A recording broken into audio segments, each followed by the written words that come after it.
حشاشین، خاموش موت کا قافلہ۔ کیا آپ نے کبھی ان لوگوں کے بارے میں سنا ہے جو نہ بادشاہ تھے، نہ وزیر، نہ جرنیل، لیکن ان کا نام سن کر سلطنتیں لرز جاتی تھیں؟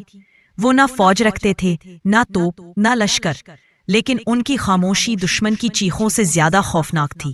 یہ تھے حشاشین، اسلامی تاریخ کی وہ کہانی جسے یا تو دبا دیا گیا یا مسخ کر دیا گیا۔ حشاشین، جنہیں آج کی زبان میں اساسنز کہا جاتا ہے، ان کی بنیاد رکھی گئی تھی 11ویں صدی میں ایران اور شام کی پہاڑیوں میں، جہاں ایک شخصیت ابھر رہی تھی، حسن بن صباح، ایک ایسا رہنما جس کے الفاظ لوگوں کے دلوں میں چبھتے نہیں تھے بلکہ چمک اٹھتے تھے، جس نے ایمان، قربانی اور وفاداری کو ایک ایسا رنگ دیا جس میں دنیا کی کوئی طاقت اتر نہ سکی۔ یہ لوگ کون تھے؟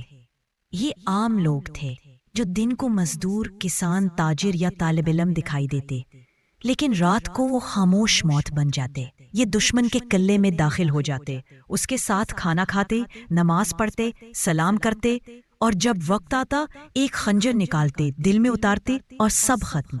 کوئی شور نہیں، کوئی فخر نہیں، کوئی واہ واہ نہیں، بس ایک مقصد، ایک مشن، اور پھر خود بھی اللہ کے حوالے۔ ان کا قلعہ ایک پہاڑ کی چوٹی پر واقع، جس کا نام تھا قلعہ الموت، یعنی موت کا قلعہ۔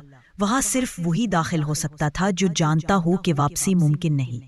وہاں نہ دولت تھی، نہ شہرت، صرف ایک چیز، یقین۔ یقین اپنے امام پر، یقین اپنے ایمان پر، اور یقین اپنے مقصد پر۔ حسن بن صباح نے اپنے ماننے والوں کو دنیاوی طاقت کے خلاف نہیں، باطنی جنگ کے لیے تیار کیا۔ اس نے انہیں سکھایا کہ اگر تمہیں ظالم کا سر قلم کرنا ہے تو پہلے اپنے نفس کو مارو۔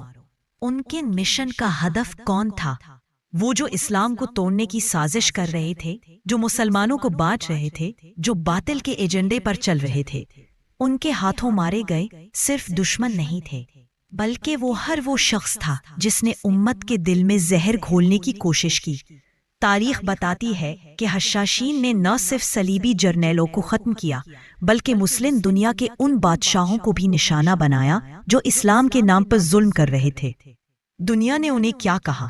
صلیبی مورخوں نے انہیں قاتل کہا، مغربی دنیا نے اساسنز کا لفظ گھڑا، اور آج بھی لوگ انہیں صرف خونی سازش کے روپ میں یاد کرتے ہیں۔ لیکن اگر آپ دل سے سوچیں تو یہ وہ لوگ تھے جنہوں نے اپنی جان ہتھیلی پر رکھ کر ظلم کے خلاف علم بلند کیا۔ بالکل سے بات یہ سب کیوں کرتے تھے؟ نہ پیسوں کے لیے، نہ شہرت کے لیے، بلکہ صرف ایک مقصد کے لیے۔ وہ کبھی مرتا نہیں۔ کیا آپ انہیں دہشت گرد کہیں گے یا مجاہد؟ کیا آپ انہیں خونی سازشی کہیں گے یا حق کے سپاہی؟ فیصلہ آپ کا ہے، لیکن اتنا ضرور جان لیجئے، تاریخ کو سمجھنے کے لیے صرف آنکھیں نہیں، دل بھی صاف ہونی چاہیے۔ اگر آپ کو یہ سن کر دل لرزتا محسوس ہوا تو سوچئے جس پر وار کیا گیا اس کی روح پر کیا بیتی ہوگی۔ یہ کہانی یہاں ختم نہیں ہوتی، یہ تو بس ایک آغاز ہے، ان لوگوں کی یاد کا جنہوں نے تاریخ کے صفحات میں نہیں، امت کے ضمیر میں نقوش چھوڑے۔ مزید ایسی ویڈیوز کے لیے ہمارا چینل سبسکرائب کریں۔